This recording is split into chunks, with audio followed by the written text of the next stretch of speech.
રાજકોટ જિલ્લાના ઉપલેટામાં કિલ્લોલ શાળા ખાતે વિજ્ઞાન મેળો યોજાયો હતો, જેમાં વાલીઓ બહોળી સંખ્યામાં વિજ્ઞાન મેળો નિહાળી બાળકોને પ્રોત્સાહિત કર્યા હતા।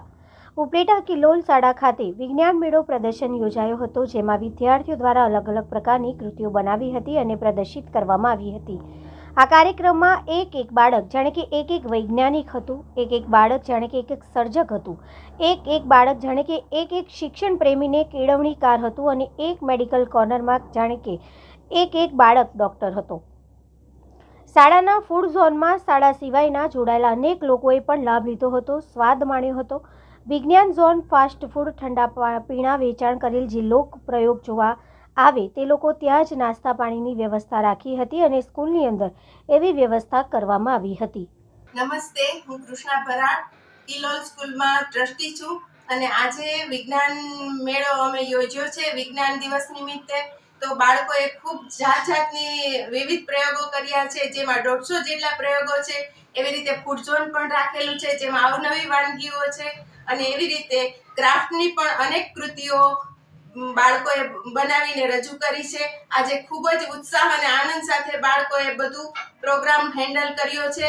તો સૌ પેરેન્ટ્સને આજે લાભ લેવા વિનંતી। નમસ્તે, મારું નામ ગોહેલ ગીતા।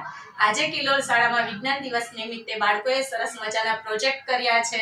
વિજ્ઞાન મેળા નિમિત્તે સરસ મજાનું ફૂડ ઝોનનું આયોજન કરેલું છે, જેમાં પાણીપુરી છે, દાબેલી છે, ગ્રીન જ્યુસ છે, ફ્રૂટ ડીશ છે અને બાળકોએ એક સરસ મજાના ઇનરોલ થયા છે। કેટલા બધા વાલીઓ છે કે જે સરસ મજાનું બધું જોવા માટે અહીંયા આવ્યા છે।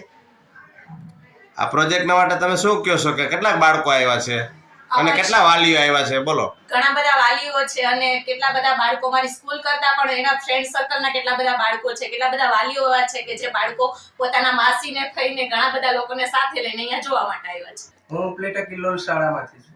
અહીંયા અમે આજે વિજ્ઞાન મેળા સંદર્ભે ખૂબ જ નાની ઓછી રકમમાં અદ્ભુત વિજ્ઞાનના પ્રયોગો બાળકો દ્વારા રજૂ કર્યા છે।